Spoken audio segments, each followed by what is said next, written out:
सुरेश और कैलाश रामलाल जी के दोनों बेटे अपनी अपनी नौकरी में व्यस्त थे और पूरा परिवार एक ही छत के नीचे रहता था। गर्मियों की छुट्टियां आते ही सुरेश और कैलाश अपने बच्चों के साथ ऊटी और कोडैकनाल घूमने का प्लान बनाते हैं। पिताजी, आप घर पर ही रहिए, वे रामलाल जी से कहते हैं। रामलाल जी मुस्कुराकर कहते हैं, ठीक है बेटा, आराम से जाना और बच्चों का ध्यान रखना। 15 दिनों बाद सुरेश और कैलाश अपनी पत्नी और बच्चों के साथ छुट्टी बिताकर घर लौटते हैं। जैसे ही वे घर में कदम रखते हैं, वे देखते हैं कि रामलाल जी और उनके कई बुजुर्ग मित्र विशाल हॉल में बैठे हैं। कैलाश अपने पिता के पास जाकर चिल्लाता है, पिताजी, यह सब क्या है? हम कुछ दिनों के लिए क्या गए, आपने पूरे घर को वृद्धाश्रम बना दिया। यह कोई धर्मशाला नहीं है कि आपने इतने सारे लोगों को बुला लिया है, पूरा घर गंदा कर दिया है। छोटा बेटा भी घर पर सरसरी निगाहें डालकर कहता है, पिताजी, जल्दी से इन सब से कह दो कि यहाँ से चले जाएं।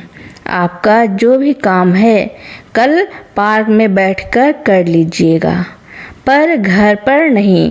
हम बहुत थक गए हैं, अब हमें आराम करना है, बिल्कुल भी शोरगुल नहीं चाहिए। रामलाल जी मुस्कुराते हुए अपने दोनों बेटों से कहते हैं, अरे बेटा, तुम दोनों घूम फिर कर आए हो, थक गए होगे, यह तो मैं भी जानता हूँ, पर इतनी भी क्या जल्दी है? थोड़ा समय अपने बूढ़े बाप के लिए भी निकाल लो। और अब मैं तुम्हें जो दिखाने वाला हूँ, मैंने तुम दोनों बेटों के लिए एक बहुत बढ़िया तोहफा तैयार किया है। रामलाल जी अपने दोनों बेटों के हाथ में एक एक लिफाफा थमा देते हैं। लिफाफे देखकर दोनों बहुएं आपस में फुसफुसाने लगती हैं, अरे इस बूढ़े गंवार के पास आज इतने पैसे कहाँ से आ गए जो अपने बेटे को तोहफा दे रहा है। आज तक तो इसने अपने बेटों को एक फूटी कौड़ी भी नहीं दी। यह तो अपने बेटों पर बोझ बनकर रह रहा है। पता नहीं हमारे जाने के बाद 15 दिन में इसे कौन सा खजाना मिल गया जो अपने बेटों के हाथ में एक एक तोहफा रख दिया है। दूसरी बहू कहती है, अरे दीदी, तुम भी कमाल करती हो, यह बुढ़ा क्या तोहफा देगा? इसने तो पूरी जिंदगी अपनी खेती बाड़ी और गाय भैंसों में गुजारी है। अब तो यह हम दोनों के साथ ही रहता है और हम दोनों के साथ रहकर ही अपनी ज़िंदगी बिता रहा है। सारे खर्च हम लोग देखते हैं, तो यह अभी हमें क्या तोहफा देंगे?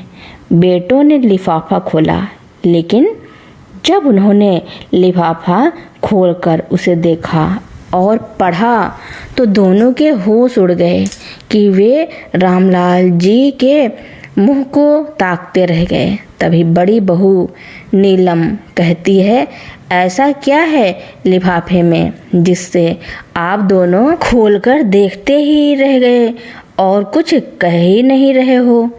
बहुएं बेटों के हाथ से वह लिफाफा छीन लेती हैं और जब वे भी उसे पढ़ती हैं तो उनके भी होश उड़ जाते हैं। रामलाल जी सोफे पर बैठे बैठे आराम से अपने बेटे बहू के चेहरों को देखकर मुस्कुरा रहे हैं।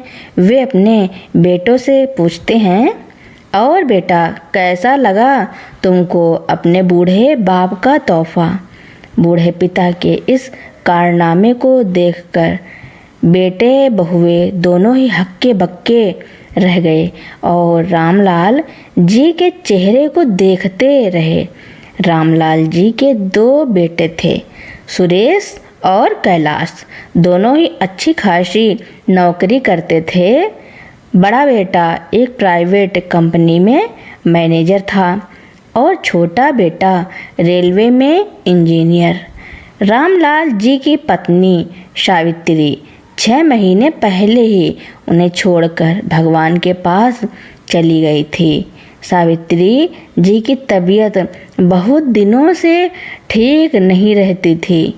पेट में पथरी का दर्द लगातार होता रहता था। साथ ही डायबिटीज़ और बीपी की भी समस्या थी। धीरे धीरे उनकी समस्याएं बढ़ती जा रही थी। रामलाल जी अपनी पत्नी सावित्री से कहते थे, तुम्हें कुछ नहीं होगा, मैं तुम्हें कुछ नहीं होने दूंगा, हर तरह से तुम्हारा इलाज कराऊंगा, चाहे कितना भी पैसा खर्च हो जाए, पर तुम्हें ठीक करके रहूंगा। लेकिन पत्नी से यह सब कहने के बाद रामलाल जी कमरे से बाहर निकलकर सोचते थे कि मैंने अपनी पत्नी से कह तो लिया कि मैं तुम्हारा हर तरह से इलाज करा लूँगा, लेकिन कैसे करा लूँगा? मेरे पास तो पैसे ही नहीं हैं और बेटों से पैसे मांगता हूँ तो वे गिन गिन कर पैसे देते हैं। अभी तो तुम्हारी इतनी तबीयत खराब है तो वे थोड़े बहुत पैसे हमें दे देते हैं। अगर तुम्हारा हम पथरी का ऑपरेशन कराएंगे तो उसमें तो बहुत सारे पैसे लगेंगे और बेटे बहुए इतने सारे पैसे तुम पर खर्च करने वाले नहीं। उन्होंने तो पहले ही हाथ खड़े कर दिए हैं और कहा है कि मैं अब माँ पर और पैसे नहीं लगाऊंगा। उन पर पैसे लगाने का कोई फ़ायदा नहीं है, वह बहुत बीमार रहती हैं और एक बीमारी हो तो ठीक भी कराई जाए। 3-3, 4-4 बीमारियां माँ को हैं और अब उनका बुढ़ापा है। उन्होंने अपनी पूरी ज़िंदगी जी ली है तो फालतू के उन पर पैसे खर्च करने की बिल्कुल भी ज़रूरत नहीं है। यही सोच सोचकर उनकी आंखों में आंसू आ जाते थे कि बेटे पैसे तो दे नहीं रहे हैं, मैं अपनी पत्नी का इलाज कराऊं तो कराऊं कैसे? थोड़ी देर में वह रसोई में जाते हैं, अपनी पत्नी के लिए सादी सी खिचड़ी बनाकर खाने के लिए लेकर आते हैं, क्योंकि बहुओं ने तो खाना बनाने के बाद कुछ भी बनाने से साफ साफ मना कर दिया था कि जो घर में बन रहा है वही सब खाएंगे, मैं अलग से किसी के लिए कुछ नहीं बनाने वाली हूँ। इस घर में इतने काम होते हैं, क्या करूँ मैं? सबके लिए खाना बनाऊँ या उस बुढ़िया के लिए अलग से खिचड़ी बनाऊँ? इसलिए अगर उसको जो भी कुछ खाना है तो खुद ही बनाए, मैं नहीं बनाऊँगी। रामलाल जी खिचड़ी लेकर अपनी पत्नी सावित्री के पास जाते हैं। सावित्री की आंखों में आंसू देखकर उनकी आंखों के आंसू पोंछते हैं और कहते हैं, तुम चिंता मत करो, मैं तुम्हें ठीक कर लूँगा। लेकिन पैसों की तंगी की वजह से रामलाल जी अपनी पत्नी का चाहते हुए भी इलाज नहीं कर पाते हैं और वह उनको इस दुनिया में अकेला छोड़कर भगवान के पास चली जाती हैं। रामलाल जी बहुत दिनों तक अपनी पत्नी के लिए दुखी रहते हैं।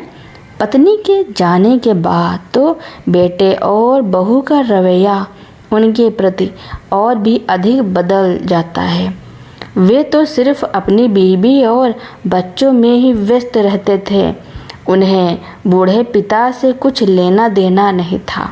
उनके पास दिन में समय निकालकर 10 मिनट के लिए भी नहीं बैठता था। घर का खालीपन उनको खाए रहता था। बैठे बैठे सोचते रहते थे कि मेरा कितना भरा पूरा परिवार था। मेरी माँ बाबूजी साथ में थे, मेरी पत्नी ने पूरी ज़िंदगी मेरा साथ दिया था। मैंने जो कुछ भी किया उसमें उसने हमेशा साथ दिया है। अपनी सारी खेती बाड़ी का काम रामलाल जी ही संभालते थे। रामलाल की 4 बहनें थीं। उनकी पढ़ाई लिखाई करवाना, शादी करवाना, सारा काम रामलाल जी ने ही किया था। रामलाल जी की पत्नी सावित्री ने भी अपने पति का हमेशा साथ दिया था और एक कुशल गृहिणी थी। वे एक कुशल गृहिणी की तरह अपने घर गृहस्थी को संभालती थी। रामलाल जी बाहर खेती बाड़ी का काम करते थे और सावित्री जी घर में रहकर काम संभालती थी और साथ ही गाय भैंसों का काम भी संभालती थी। अपने पति के साथ कंधे से कंधा मिलाकर खूब मेहनत करती थी। बाद में रामलाल जी के 2 बेटे हुए। दोनों बहुत खुश थे। खूब अच्छे से उन्होंने दोनों बेटों को पढ़ाया लिखाया, किसी भी चीज़ की कमी नहीं होने दी। लेकिन रामलाल जी और उनकी पत्नी को एक भी बहू का सुख ना मिला। समय के साथ साथ सावित्री जी और रामलाल जी भी बूढ़े होते जा रहे थे और बेटे बहुएं भी अब घर में अपनी चलाने लगे थे। देखो पिताजी, हमारी कमाई से ही अब आप लोग हमारे घर में रह रहे हो, इसलिए सोच समझकर घर में खर्चा करिएगा। मेरे भी बच्चे हो गए हैं, उनकी पढ़ाई में भी बहुत सारा पैसा खर्च होता है। अब आप लोगों पर हम ज़्यादा पैसा खर्च नहीं कर पाएंगे, इसलिए आप कुछ काम धंधा देख लो जिससे अपना खर्चा निकाल सको। ऑफिस के लिए तैयार होते हुए सुरेश ने अपने पिताजी से कहा तो पास में ही बैठी सावित्री जी कहती हैं, बेटा कैसी बातें कर रहे हो? अरे तुम्हारे पिताजी ने पूरी उम्र काम किया है, अब यह उनकी काम करने की उम्र नहीं है। अब तुम सब लोग कर तो रहे हो, यह उनकी आराम करने की उम्र है। घर में बैठकर अपने नाती पोतों को खिलाने की उम्र है। अभी दूसरा बेटा कैलाश भी कहता है, माँ फालतू की बातें मत किया करो, भैया सही कह रहे हैं। पिताजी तो घर में हाथ पर हाथ रखकर बैठ गए हैं। 2 लोगों का कितना खर्चा होता है आपको नहीं पता? आप लोगों के खाने पीने का और दवाइयों का बहुत खर्चा हो जाता है, इसलिए बाबूजी से कहिए कि वह कोई छोटा मोटा काम देख लें। हाँ बेटा, सही कह रहे हो, हमें नहीं पता था कि 2 लोगों का कितना खर्चा होता है, तभी तो हमने घर में ससुराल में 4 ननदों की शादी की है, उनको पढ़ाया लिखाया, फिर बेटा तुमको पढ़ाया लिखाया, तुम्हारी शादियाँ की, फिर भी तुम हमसे कह रहे हो कि हमें कुछ पता नहीं है। तभी दोनों बहुएं अंदर से आकर कहती हैं, तो इसमें एहसान दिखाने वाली कौन सी बात है? आपने कौन सा अनोखा काम कर दिया हमारे लिए? आपने जो कुछ भी किया वह तो सभी करते हैं अपने बच्चों के लिए। बात को बढ़ता देखकर रामलाल जी अपनी पत्नी का हाथ पकड़कर बाहर पार्क में एक बेंच पर जाकर बैठ जाते हैं और उदास आंखों से अपनी पत्नी को देखते हैं। कहते हैं कि पता नहीं बच्चे माँ बाप को बुढ़ापे में असहाय क्यों छोड़ देते हैं, वे माँ बाप को बोझ क्यों समझने लगते हैं, वे अपने माँ बाप को थोड़ा सा भी सुख नहीं दे पाते, थोड़ा सा प्यार और सम्मान और समय नहीं दे पाते। हमने तो अपने जीवन में इनके लिए कभी कोई कमी नहीं रखी। पता नहीं हमारी परवरिश में ऐसी क्या कमी रह गई जो हमारे दोनों ही बेटे इतने स्वार्थी निकले हैं। दोनों पति पत्नी एक दूसरे को समझते हैं, एक दूसरे का सुख दुख साझा करते हैं, फिर पुरानी बातों को भूलकर वापस अपने घर आ जाते हैं। शाम का समय होता है तो रामलाल जी चाय पीने के लिए कहते हैं। सावित्री जी अपने पति के लिए चाय बनाने के लिए रसोई में जाती हैं तो वहाँ पर बहू नीलम उनकी तरफ देखते हुए कहती है, आप दोनों तो बस पार्क में लव बर्ड्स की तरह बैठकर बातें ही करते रहो। चाय के समय पर पता नहीं कहाँ खिसक गए थे। अब चाय नहीं बनेगी, अब रात का सीधा खाना बनेगा, तभी तुम दोनों लोग खाना खा लेना। इस तरह से साथ में घूमने से कुछ नहीं होगा। घर में कुछ काम धाम भी देख लिया करो। जो दोपहर के बर्तन पड़े हैं रसोई में उनको धोकर साफ कर लो। पास में बैठे बेटे भी अपनी पत्नियों की यह सब बातें सुन रहे थे, लेकिन एक भी बेटा अपनी पत्नी से कुछ नहीं कहता है तो बेटा दूसरी तरफ मुंह घुमाकर बैठ जाता है। रात में खाने के समय दोनों पति पत्नी इंतजार करते हैं कि उनके बेटे खाना खा लें, उसके बाद ही हमें भी खाना देंगे। इसी तरह से बेटे बहुओं की जल्ली कटी सुनते हुए रामलाल जी और उनकी पत्नी का समय व्यतीत हो रहा था। धीरे धीरे सावित्री जी की तबीयत और खराब होने लगी और एक दिन वह अपने पति को छोड़कर चली गईं। एक दिन रामलाल जी का चश्मा टूट जाता है। वह अपने दोनों बेटों से कहते हैं, बेटा मेरा चश्मा टूट गया है, जाकर ठीक करा दो। तो दोनों में से बेटे सपाट से अपने पिता को मना कर देते हैं कि मेरे पास इतने पैसे नहीं हैं, अगले महीने जो तनख्वाह आएगी तब तुम्हारा चश्मा हम ठीक करा देंगे। लेकिन 2 दिन बाद ही बेटे अपने पिता से कहते हैं कि हम चारों लोग बच्चों के साथ गर्मियों की छुट्टियां मनाने के लिए ऊटी कोडैकनाल जा रहे हैं। 15 दिन तक उधर ही रहेंगे, तब तक तुम अपना खाने पीने का देखते रहना। और अपने पिता को 15 दिनों के लिए सिर्फ 500 रुपये हाथ में थमाकर चले जाते हैं। अब 500 में क्या जमाना था। 15 दिन बाद जब दोनों बेटे बहुए आए तो रामलाल जी ने अपने दोनों बेटों के हाथ में जो तोहफा रखा था उसे देखकर बेटे और बहू के होश उड़ गए। रामलाल जी सोफे पर बैठे बैठे मुस्कुरा रहे थे और अपने बेटे बहू से पूछा, क्यों बेटा, कैसा लगा तुम्हें इस बूढ़े गंवार का तोहफा। दोनों ही बेटे चिल्लाते हुए रामलाल जी से बोले, यह तुमने क्या कर दिया। तुम्हें ऐसा करते हुए जरा सी भी शर्म नहीं आई।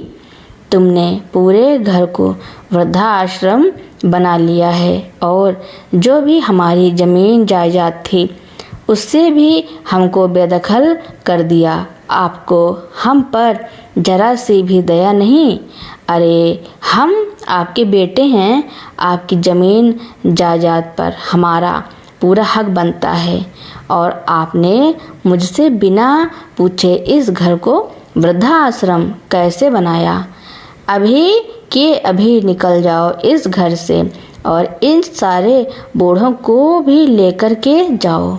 लेकिन रामलाल जी कहते हैं, बेटा आज मैंने जो तुम्हें सबक सिखाया है वह सबक तुम्हें हमेशा याद रखोगे और इस घर से मैं नहीं निकलूँगा। निकलना तो तुम सबको होगा, तो जल्दी से अपना अपना सामान बांध लो और निकल जाओ। और इस घर में वही रहेगा जो मेरी तरह अकेला होगा, जिसको घर की ज़रूरत होगी।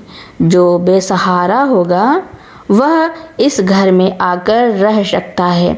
और तुम सब तो नौकरी करते हो, बाल बच्चे वाले हो, तो तुम लोग तो बेसहारा नहीं हो सकते हो। अपने पैसों से कहीं और जाकर रहो, इस घर में कतई नहीं रह सकते हो।